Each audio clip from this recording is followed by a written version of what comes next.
అందరికీ నమస్కారం అండి. మహాభారతం 17వ భాగానికి స్వాగతం.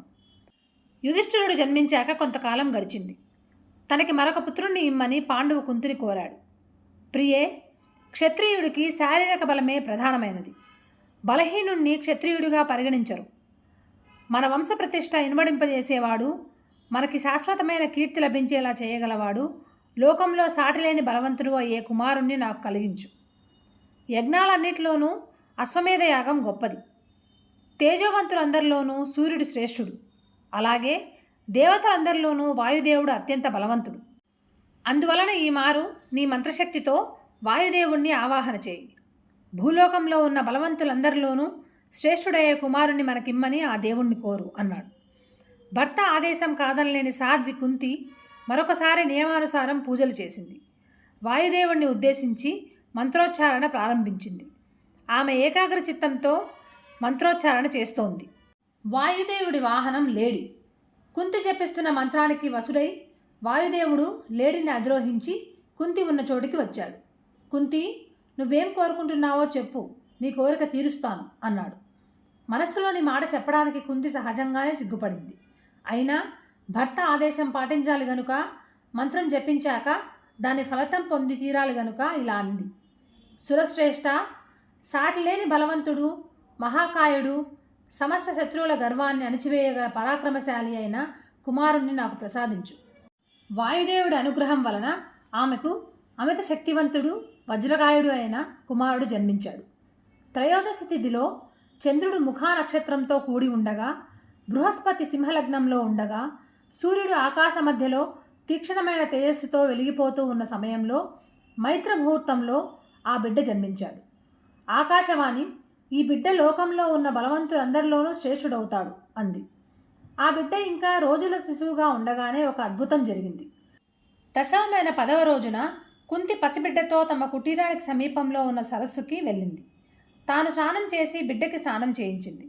కుటీరానికి తిరిగి వచ్చింది. తర్వాత దేవతలకి పూజలు చేయడానికని బిడ్డని ఎత్తుకొని బయలుదేరింది. ఆమె ఒక కొండ పక్క నుంచి వెళ్తోంది. కొండ గుహలో ఉన్న ఒక పెద్ద పులి భయంకరంగా అరుస్తూ ఆమెపై దాడి చేయడానికి వచ్చింది. ఆ పులిని చూస్తూనే పాండువు విల్లందుకున్నాడు.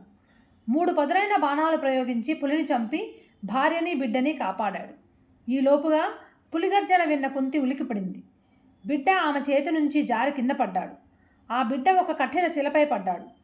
తల్లి చేతి నుండి జారి రాయి మీద పడినా 10 రోజుల పసిగుడ్డుకి ఏమీ కాలేదు. బిడ్డ పడిన దెబ్బకి బండరాయి చూర్ణమైపోయింది. అది చూసి పాండువు ఆశ్చర్యపోయాడు. మరికొంతకాలం గడిచింది. లోకంలో తిరుగులేని మహావీరుడు తన కుమారుడు కావాలనుకున్నాడు పాండువు. ఈ లోకంలో ఏదైనా పని జరగాలంటే దైవానుగ్రహము ఉండాలి, మానవ ప్రయత్నము ఉండాలి. మానవుడు సకాలంలో సరైన ప్రయత్నం చేసినప్పుడే దైవం కూడా అనుకూలిస్తుంది.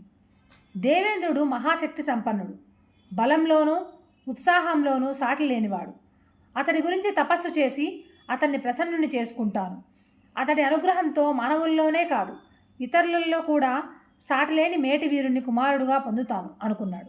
ఆ ప్రాంతంలో ఉన్న ఋషులని సంప్రదించాడు. ఋషులు తీవ్ర నియమాలతో ఉన్న వ్రతం ఉపదేశించారు. అవన్నీ అవగాహన చేసుకొని ఆ వ్రతం కుంతికి ఉపదేశించాడు. ఋషులు ఉపదేశించిన వ్రతం 1 సంవత్సర కాలం అత్యంత శ్రద్ధాభక్తులతో ఆచరించమన్నాడు. తన సంకల్పం నెరవేరాలంటే తాను తపశ్చర్యకి పూనుకోవాలనుకున్నాడు. చిత్తవృత్తులను నిరోధించాడు. ఒంటికాల మీద నిలుచుని దేవేంద్రుడి గురించి తపస్సు మొదలుపెట్టాడు. సూర్యోదయ సమయానికి ఒంటికాల మీద నిలబడేవాడు. సూర్యాస్తమం అయ్యే వరకు అలా ఒక్క కాలి మీదనే కదలక మెదలక నిలుచునేవాడు. ఆహారం, నీరు గురించి కూడా ఆలోచన లేకుండా మనస్సు దేవేంద్రుడిపైనే లగ్నం చేసి ఉండేవాడు. అలా చాలా కాలం తపస్సు చేశాక ఇంద్రుడు ప్రత్యక్షమయ్యాడు. అతడికి పాండవ కోరిక తెలుసు. అతడు ఇలా అన్నాడు. రాజా, నువ్వు చేసిన తపస్సుకి సంతోషించాను. ముల్లోకాలు కీర్తించే వీరుణ్ణి నీకు పుత్రుడిగా అనుగ్రహిస్తాను. అతడు వేదవేత్తలని, గోవులని, సత్పురుషులని రక్షిస్తాడు. వారేం కోరినా సమకూరుస్తాడు. సమస్త బంధువులని, బాంధవులని ఆనందపరుస్తాడు. అతడి పరాక్రమం వలన సమస్త శత్రుకోటి నశిస్తుంది అన్నాడు. పాండువు సంతోషించాడు. కుటీరానికి చేరి కుంతిని పిలిచాడు. కుంతి, నేను తపస్సు చేసి దేవేంద్రుడిని మెప్పించాను. నువ్వు కూడా ఈ సంవత్సర కాలం నియమపూర్వకంగా వ్రతం చేసి దేవేంద్రుడి అనుగ్రహానికి అర్హత సాధించావు. దేవేంద్రుడు మన పట్ల ప్రసన్నుడై ఉన్నాడు. మనం కోరుకుంటున్న పురుషశ్రేష్ఠుడైన కుమారుణ్ణి ప్రసాదించాలనుకుంటున్నాడు. ఆ కుమారుడు ఎవరూ ఎదిరించలేని వీరుడవుతాడు.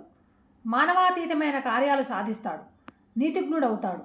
ధర్మకర్మలు తపస్సు చేయడం పట్ల ఆసక్తితో ఉంటాడు. అద్భుతమైన రూపంతో జన్మిస్తాడు. కళ్యాణి, మన పట్ల ప్రసన్నుడై ఉన్న దేవేంద్రుణ్ణి నీ మంత్రశక్తితో ఆవాహన చేయి. క్షత్రియ తేజం అంతా ఒకటే చోట పోగై మానవ రూపం ధరించిందా అన్నట్టు ఉండే కుమారుడికి జన్మనియ్యి అన్నాడు.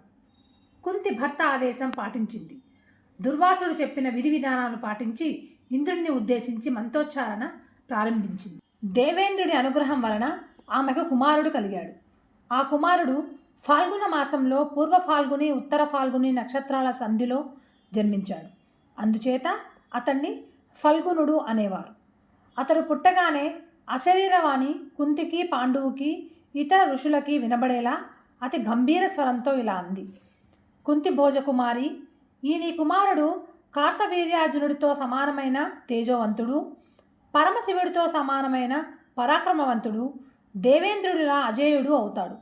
పూర్వం శ్రీ మహావిష్ణువు అదితి గర్భాన జన్మించి ఆమెకు ఆనందం కలిగించాడు.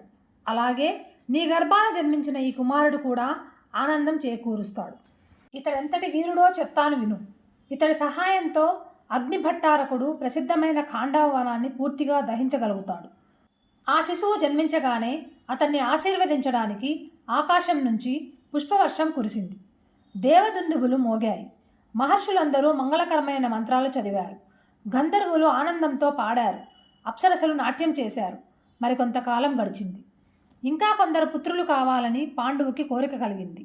అతడు మరొకసారి ఏకాంతంలో కుంతిని పిలిచాడు. అతడి మనసులో ఉన్న కోరిక ఆమెకి అర్థమైంది. అతడు ఏమి కోరినా కాదనలేని సాధ్వి గనుక అతడు ఏదో మాట్లాడేలోగానే ఆమె అతన్ని వారించింది. ధర్మమేదో అధర్మమేదో బాగా తెలిసిన ఆ సాధ్వి స్థిరంగా ఇలా చెప్పింది. ఆర్యపుత్ర, నువ్వు విద్వాంసుడివి, ధర్మం తెలిసిన వాడివి. నేను చెప్పేది విను. పుత్రులు లేని దంపతులు ఆపద్ధర్మ విధానంలో పుత్రులను పొందవచ్చు. కానీ ఆ విధానంలో ముగ్గురిని పొందడానికే అనుమతించారు. అంతకంటే ఎక్కువ మంది కోసం ప్రయత్నించడాన్ని శాస్త్రాలు నిషేధించాయి. 4వ సంతానం కోసం ప్రయత్నించే స్త్రీని స్వైరిణి అంటారు.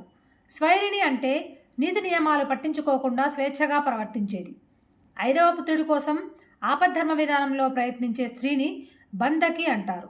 బంధకి అంటే ఉదాసీనంగా ఉండే పురుషుణ్ణి కూడా తన ప్రవర్తనతో వశం చేసుకునేది. అందుచేత మరొక పుత్రుణ్ణి ఇమ్మని నన్ను కోరవద్దు. ఆమె చెప్పిన మాటలు సత్యమే అని పాండువు అంగీకరించాడు. మరొక పుత్రుణ్ణి ఇమ్మని కోరలేదు. ఈ భాగం ఇంతటితో సమాప్తం. మళ్ళీ కలుస్తానండి. నమస్కారం.